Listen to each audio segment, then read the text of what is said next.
Yes, sir. We back. Hey. Next up, we got Absolute Mad Labs.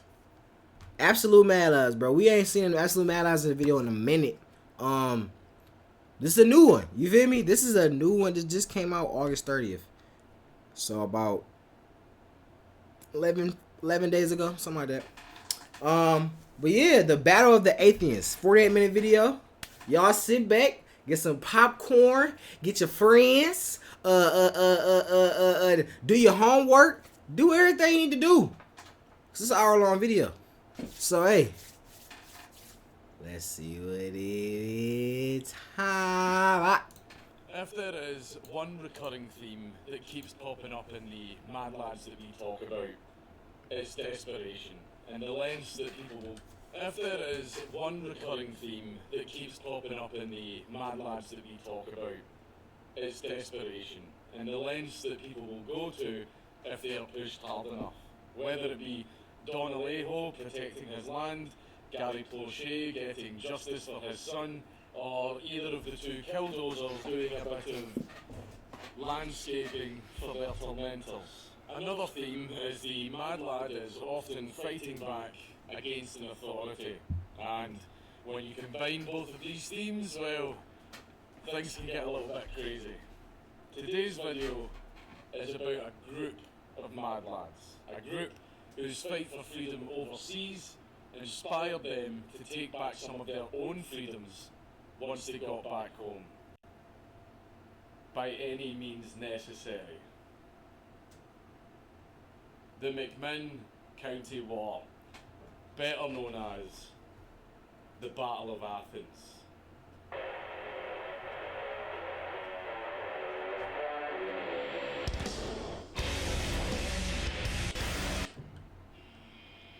The Battle of Athens. But before we get into the video, the mechs are finally here. Mech Arena is a... Alright. No free promo. and allowed the residents to attend to their farm. Alright, here we go. Citizens. The local government operated as it should. It just handled the day-to-day bureaucracy and allowed the residents to attend to their farms without worry and without interference. The way a government should be. But something ugly began to rear its head throughout the early 20th century. A Democrat bigwig named Edward Hull Crump was making moves in the nearby Shelby County and gradually built a political machine from his mayoral seat in Memphis. By the 1930s, McMinn County had been hit by the Great Depression and a drought, which had greatly affected the community of farmers. But in 1936, everything changed. The Crump political machine rolled into the small town of Athens and caused a bit of an upset. Crump appointed Paul Cantrell as the Democratic candidate for sheriff in the subsequent local election, and Cantrell based his campaign on the popularity of the Democrat Party's establishment and rode the wave of FDR's popularity all the way into office. The defeat of the incumbent Republican in the election became known as the vote grab of 1936 due to the widely held belief that the ballot boxes had been swapped. However, there was no proof, so this suspicion of fraud was completely unfounded at the time. As the Democrats' hold over McMinn County strengthened, shenanigans began to ensue, as there is no stronger combination than corruption and power. The sheriff's office quickly started fee grabbing, which meant that officers were actually paid for each perp they arrested and locked up, despite the fact that Cantrell had taken out a full-page newspaper ad to promise that he wouldn't do that during his campaign. Politicians doing the opposite of what they promised. Say it ain't so. For the deputies, this was basically free money. So it went exactly as you would expect. They would constantly harass tourists and locals alike, arresting everyone they could for drunkenness, whether they had been drinking or not. The deputies would even go as far as to trawl through buses every night, looking for people who looked really tired after a very hard day's work, so the police could falsely accuse them of being drunk so they could drag them to the police station to pay a $16.50 fine, which is $319.55 in today's money, adjusted for inflation. Around 115 people were arrested every weekend. Over the subsequent decade, it is estimated that $300,000 was paid out in these arrest fees, which is almost $6 million today. But that was only the beginning of the county's problems. To make things even worse, the US entered World War II in 1941, and 3,526 men, who made up 10% of the county's population, left to fight overseas. And since all of the local Chads had gone off to fight a bigger fight, the men that stayed behind were undesirable, to say the least. And they actually aided the Democrats' increasing tyranny through their silence. In fact, the lack of decent men meant that law enforcement had no choice but to hire violent ex-cons.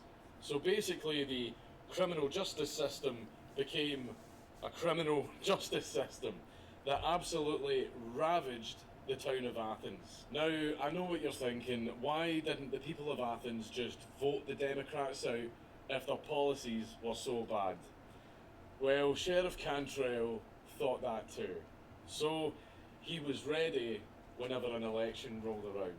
He began a policy of collecting ballot boxes from all of the voting precincts after the elections and taking them to the county jail in Athens, where poll watchers would be kicked out so that the ballot boxes could be stuffed with ballots belonging to dead or non-existent people. However, this didn't stop investigations by the Department of Justice in 1940, 1942 and 1944. But 44. Unfortunately, they were never resolved. I love his accent. Allowing the Democrats to continue with its shady practices. In 1940, one of Cantrell's men, George Woods, was elected to the state legislature, and he immediately got to work in expanding the Democrats' power. In 1941, he introduced a bill that gerrymandered the absolute hell out of the county. The number of voting precincts and justices of the peace were each halved, with most of the remaining justices being Cantrell's men. Soon after, Cantrell himself joined the big boys in the state senate and installed his deputy, Pat Mansfield, as sheriff. And in 4 years, Mansfield managed to accumulate just over $100,000. The Republicans tried to fight back against this blatant corruption by using their influence in the McMinn County Court to purchase voting machines and stop the Democrats from, as they say nowadays, fortifying the election. It's a good move, right? Surely that would put a spanner in the works and enable the locals to vote the Democrats out, right? No. No. George Woods abolished the court and sold the machines. The Democrat machine had gotten so big that it abolished all of its opposition. From here, they really had free rein and started taking bribes in exchange for turning a blind eye to actual crimes, which led to the town being infested with prostitution, illegal booze, gambling, you name it, which tarnished the town's reputation and added some irony to the sign at the main highway into Athens, which referred to it as the Friendly City. The situation got so bad that even if the locals could vote out the Democrats, they were too beaten down by the system to even try.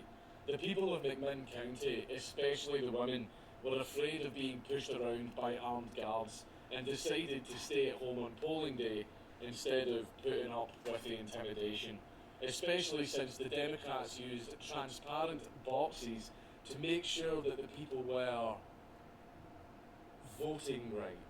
The townsfolk were now living in a small, crime-riddled, authoritarian state where they had no say whatsoever in politics and they were threatened for even thinking of stepping out of line. Things were getting really desperate. But salvation was soon to come. The war had ended and the soldiers were coming home. The soldiers returned at the end of the war in 1945 to find their home in a complete state, thanks to the weasels that now lorded over the place.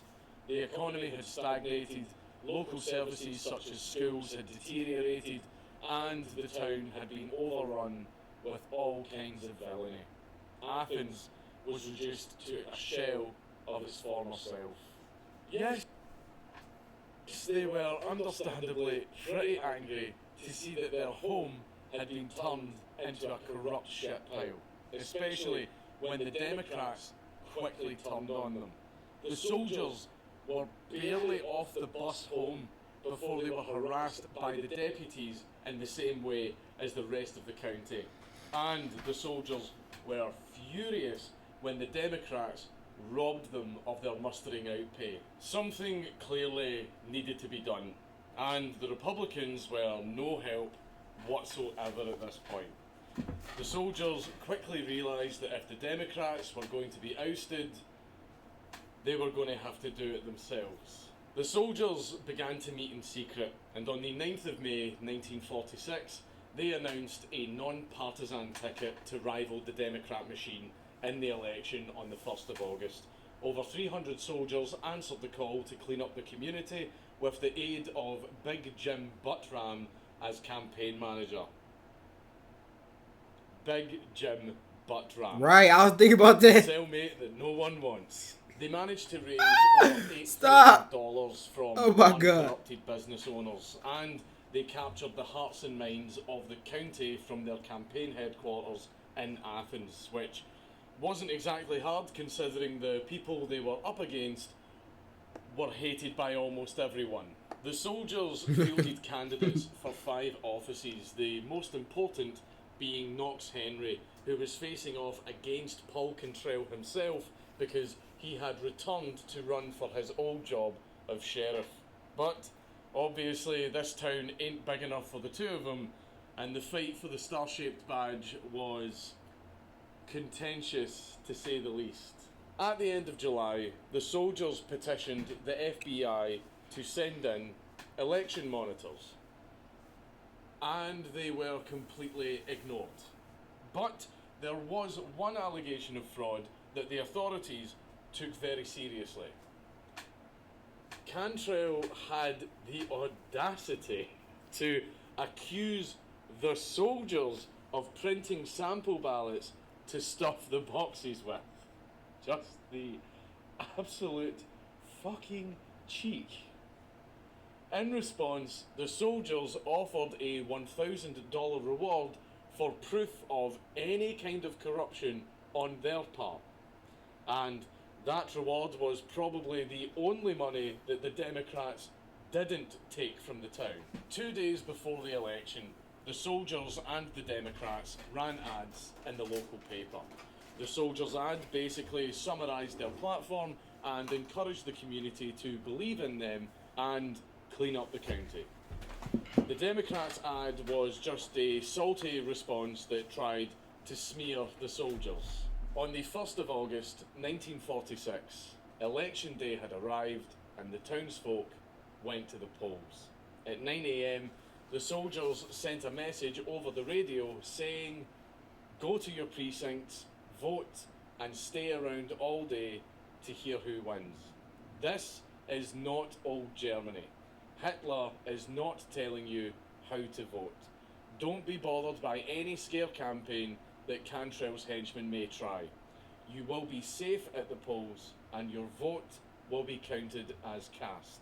However, this statement proved to be a little too optimistic, and freeing Athens would prove to be a Herculean task.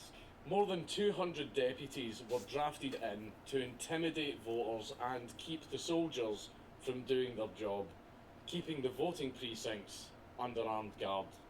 Trouble kicked off almost immediately after the polls opened.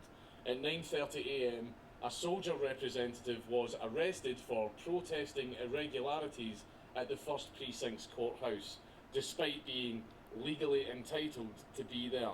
To make matters even worse, the deputies refused to let Jim Buttram bail the guy out of the jail. Sadly, the bad news coming to the campaign HQ only got worse, as Jim Buttram took in all of the reports of shenanigans at the polls. He then had to break the news that 2 telegrams that he had sent to the Governor and Attorney General had been ignored.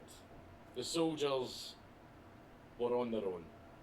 However, this came as no surprise to a Marine Corps veteran named Bill White, who was undeterred and urged his fellow soldiers to take up arms and mobilise. But Buttram and their political advisor Otto Kennedy shot this idea down. But as consolation for the dire situation, Kennedy did offer the soldiers his garage and tyre shop as a meeting place for after the election. At around 3 p.m, an elderly African American man named Tom Gillespie arrived at the local waterworks with his poll tax receipt to cast his vote. But despite there being no legal reason whatsoever for Tom to not vote, a deputy named Windy Wise wasn't having it. Wise began harassing Tom on site with copious use of the gamer word. However, Tom stood his ground and insisted on exercising his rights. So Wise started beating Tom with brass knuckles. Bro, But what? age had not Oh my stopped. god, bro! I forgot about that, bro. Fucking brass knuckles back in the day was like actual like thing. Like people actually use that. You know what I'm saying? Like stuff nowadays is like, you know, we still got crazy shit. You know what I'm saying? Niggas still got RPGs and whatever, but they ain't really that common. All right, brass knuckles. Some people might have brass knuckles that's like into like what's the word, combat or like weapons. Maybe yeah, people into weapons, they might have it, but nobody just going around beating niggas with brass knuckles, bro. Nobody doing it. Tom down. And he was determined to enact his right to vote. So he got up, walked right into the polling place and leaned against the wall with his arms crossed in a show of defiance. Unfortunately, this bravery only infuriated Wise even further. So Wise then pulled out his gun and shot Tom in the back, and then arrested Tom and took him to jail. Luckily, Tom survived. Now, if things were tense before, the sound of a gunshot at a polling place almost blew the powder keg. The nearby crowd was furious at what they just saw, but ultimately they were powerless against the gun-toting deputies. However, the crowd did manage to help someone out. 2 soldier poll watchers named Ed Vestal and Charles Scott were being held captive at the waterworks just after Tom was shot. Buttram risked his life to try and bargain for the soldiers' release, which resulted in one of Mansfield's deputies pointing a gun right in his face for trying to tell them how to run their election. Realising that no one was going to give up on them and that further attempts to free them would probably get someone killed, Vestal and Scott went, screw this, and freed themselves. Scott got up and launched himself from a desk into a glass door, and he bounced right off of it. But before No, he could get stop. the crap beaten out of him by angry deputies that were suddenly rushing towards him, he yeeted himself at the door again and went straight through it. Vestal quickly followed suit, and the 2 of them then got up and hauled arse into the relative safety of the crowd with their hands up in the air to make sure that they wouldn't get shot. But the two men were covered in cuts from all of the shattered glass. Soon after, a poll watcher named Bob Harrell ran out of patience and confronted one of the deputies after spending the entire day watching this deputy take ballots from people without poll tax receipts, giving out bribes, and even letting small children vote. The deputy didn't hesitate to whack Bob over the head with a club, kick him in the face a few Did he just times say small children vote, bro? What? when he hit the ground, and beat the ever-loving shit out of him. All Bob's partner, Les Dooley, could do was watch before he himself was held at gunpoint and the two men were sent to jail. The bastards even stole Bob's wallet. After this confrontation, the deputies closed the polling place and blocked the entrance to the cafe where the voting took place. At 4 p.m, the polls finally closed. But the main event was only just beginning. Mansfield had sent 2 deputies to the soldiers' headquarters to recapture Scott and Vestal. Great plan. Send in just 2 guys to a building full of God knows how many pissed off soldiers who are just back from World War II that you have spent the entire day beating up and harassing. What a great plan. It went exactly as you would expect. The deputies, thinking that they were hard as nails, pointed their guns at the soldiers and demanded that they hand over Scott and Vestal. The soldiers immediately disarmed the 2 deputies and beat the absolute shit out of them. The soldiers then tied both of them up inside the building. The soldiers now had 2 hostages. Luckily for these deputies, backup was being sent to bust them out and arrest Scott and Vestal. 2 more deputies were sent to the soldiers' headquarters. And the exact same thing happened again. What the fuck? The soldiers now had 4 hostages. The deputies quickly realised that they would have to think bigger if they wanted their men back. So this time they sent 3 men to the soldiers' headquarters. Wow. Same thing happened. 7 hostages. Bro! To do with the hostages, a number of soldiers wanted blood, which greatly disturbed Otto Kennedy, so he noped out of there and left. Fortunately, most of the soldiers knew better than to murder their enemies, so they simply took them 10 miles out into the woods, roughed them up a good bit, and then tied them to trees so that they could be left out of the way. At 6 p.m, despite the excitement of this incident, the few soldiers that hadn't gone home met at Otto Kennedy's garage. The mood was sour, to say the least. Everyone's spirits had been crushed under the weight of the events of the election. The Democrats' influence was too strong, and the ballot boxes were taken to the town jail, where Cantrell, Mansfield and around 50 deputies holed up with 4 soldier hostages for the standard procedure of stuffing the boxes away from prying eyes. The election had been stolen again. All of the soldiers' hard work had been for nothing. They tried to reform the system from within, but the democracy that they fought so hard for across the ocean had failed. Everyone's faith in the system had been crushed. All hope had been lost. Or had it? As we all know, a man will go to extraordinary lengths to take what is his when pushed hard enough. And the soldiers were all extraordinary men. There was one man who refused to back down without a fight. Literally. Bill White, the Marine, saw another way. You see, he remembered that there was one little gift that the founding fathers left the American people for situations just like this. The Second Amendment. Bill knew that the fighting spirit of the room full of hardened veterans before him had to be brought forth with a rallying cry. So, in a big Hollywood moment, he stepped up and spoke. Now this is quite a long speech, but I'm keeping it in anyway because it's glorious. Well, here you are. After 3 or 4 years of fighting for your country, you survived it all. You came back. And what did you come back to? A free country? You came back to Athens, Tennessee, in McMinn County, that's run by a bunch of outlaws. What for?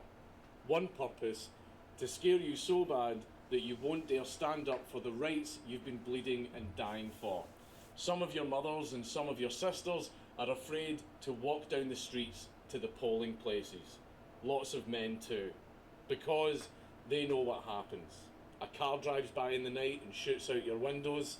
If that doesn't scare you enough, they'll set fire to your house or your barn. They'll beat up members of your family and put them in jail for no reason. Is that the kind of freedom you were supposed to be fighting for? Do you know what your rights are supposed to be? How many rights have you got left? None. Not even the right to vote in a free election. When you lose that, you've lost everything. And you are damned well going to lose it unless you fight. And fight the only way they understand. Fire with fire. We've got to make this an honest election because we promised the people that if they voted, it would be an honest election. And it's going to be, but only if we see that it is. We are going to have to run these organised criminals out of town, and we can do it if we stick together. Are you afraid of them? Why, I could take a banana stalk and run every one of those pot-belly draft dodgers across Depot Hill. Get the hell out of here and get something to shoot with, and come back as fast as you can. The re-galvanised band of soldiers, which later became known as the Fighting Bunch, raided the National Guard armoury and stole 60 Enfield rifles, 2 Tommy guns, and enough ammo for each man to have 2 bandoliers each. It was showtime.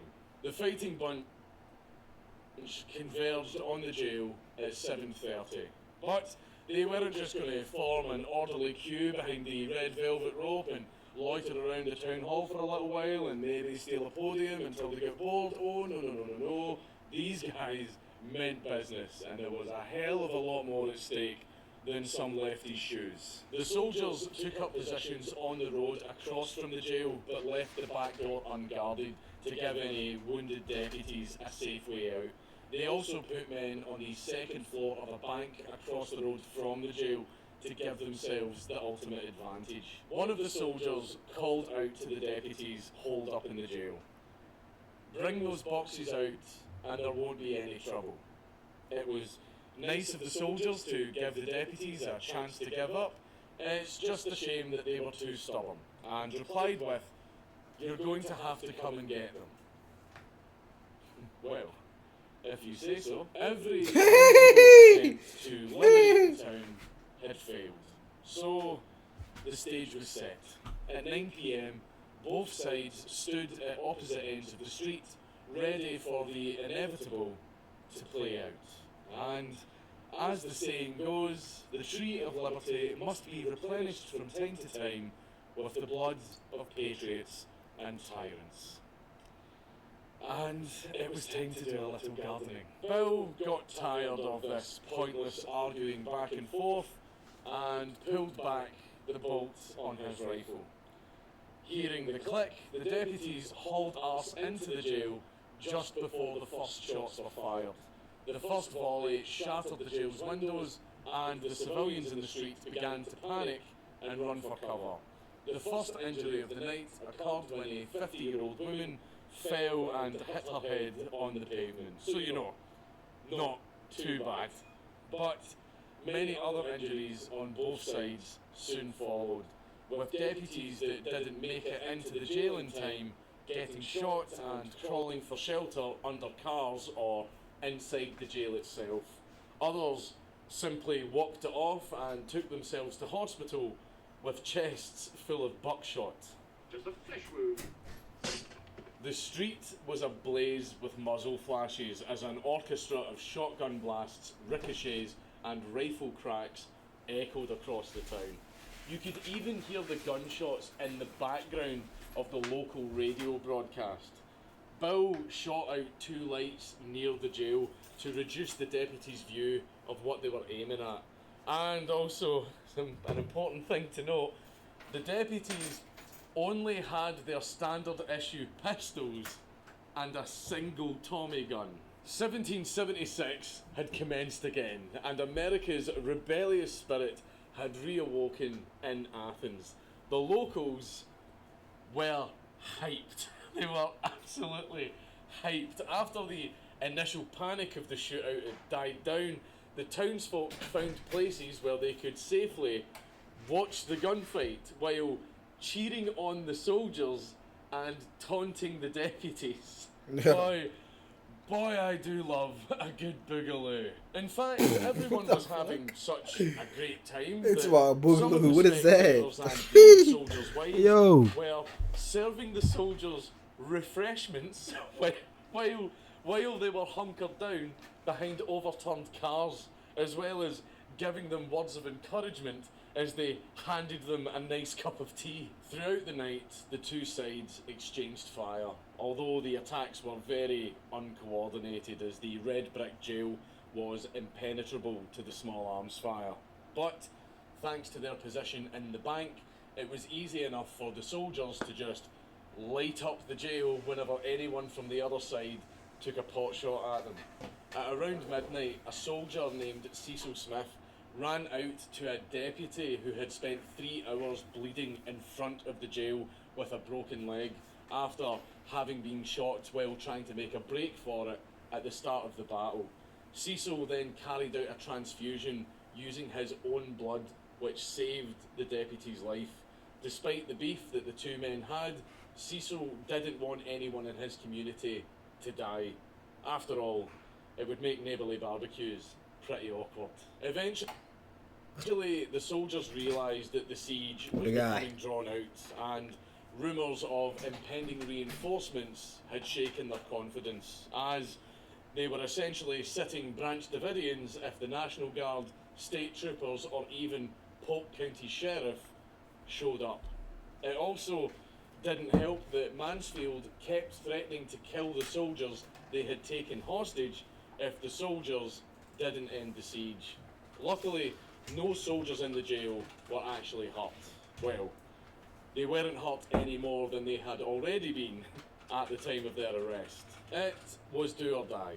The soldiers had to wrap this up quickly or spend the rest of their lives behind bars. But while time was of the essence, the situation wasn't as bad as the soldiers thought. Cantrell did call the National Guard, but they refused to provide him with any backup. After all, this was all Cantrell's fault. He made his bed, so the National Guard told him that he could fucking lie in it. While this was happening, George Woods had also tried to phone Polk County Sheriff, but got a hold of his son instead, who responded to the call for help with, "Do you think I'm crazy?" and hung up.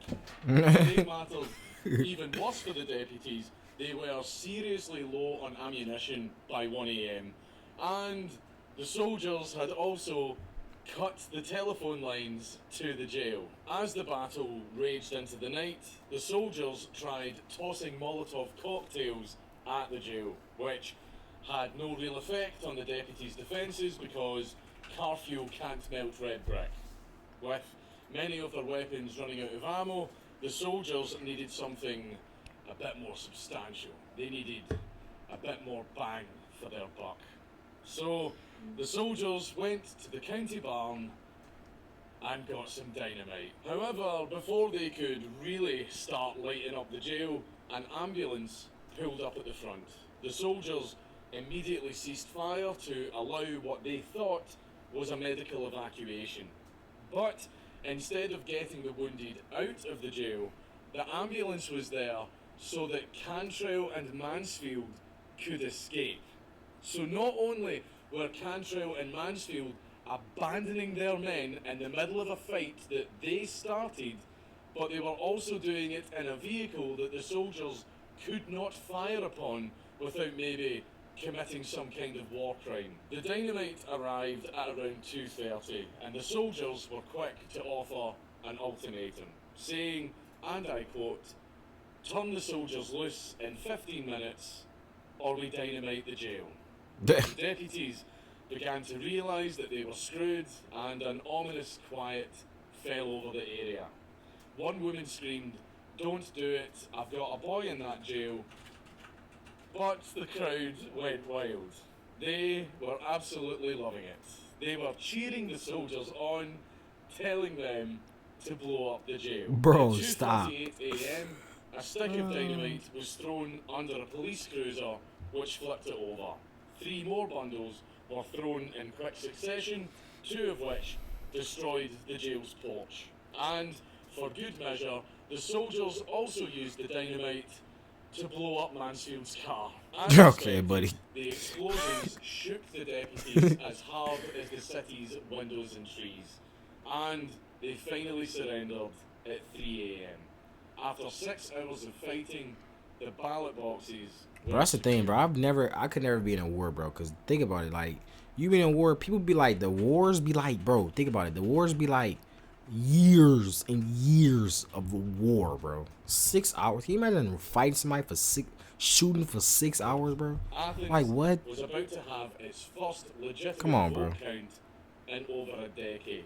But before the count could begin, the fighting continued. Years of frustration suddenly boiled over, and the civilians quickly became a lynch mob that started to unleash their fury on the surrendered deputies. Most of the deputies received savage beatings, but things quickly started to escalate. One deputy had his throat slit, and another was shot in the jaw. Things were getting a little out of hand. The mob also targeted police cars and the private cars of the deputies, which were identified by the license plates being from out of state. But luckily, the soldiers quickly restored order before anyone got killed, and they managed to maintain the moral high ground by respecting the defeated deputies' right to due process. And the deputies were released the following morning. With the ballot boxes in safe hands, the votes were finally counted. After all that struggle, all that heartache, all of the literal blood, sweat and tears that went into fighting tooth and nail to ensure that the election wouldn't be rigged, a statement was read on the radio. The GIs, the soldiers, election officials, went to the polls unarmed to have a fair election, as Pat Mansfield promised. They were met with blackjacks and pistols. Several GI officials were beaten, and the ballot boxes were moved to the jail.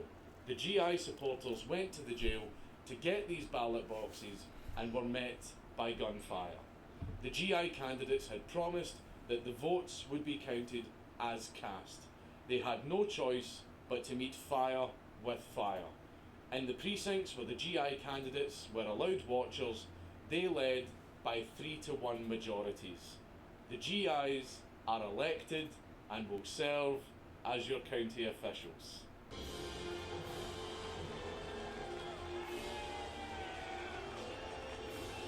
They'd done it. And not only had they won the first honest election in Athens for over a decade, but it was an absolute landslide. McMinn County had finally been freed from the tyranny of the Democrat machine in the only successful armed rebellion since the American Revolution. But they weren't out of the woods just yet.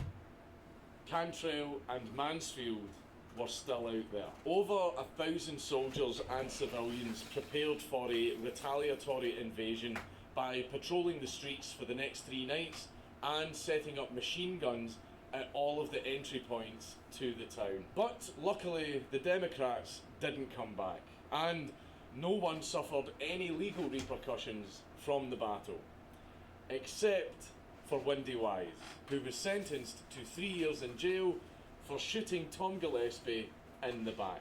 And you will be very happy to hear that after the battle had ended, Windy Wise immediately had the absolute shit kicked out of him by all of the townsfolk.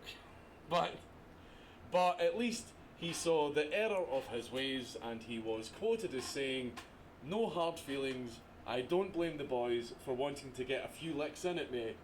I had it coming." Good attitude. You are still an absolute scumbag though. Once Pat Mansfield had resigned on the 4th of August and the election was certified by George Woods the following morning, Knox Henry served as sheriff for 2 terms until he passed away in 1952, with Otto Kennedy as his successor. The soldiers immediately got to work on cleaning up the town. The deputies from the previous administration that resigned were replaced, the gambling houses and their ilk were run out of town, and public officials were given a $5,000 salary cap. One of Henry's other first actions as sheriff was deputising Bill, the man who gave that wonderful speech, and he was in charge of keeping the soldiers in check. Bill went on to have an illustrious career of kicking arse and taking names.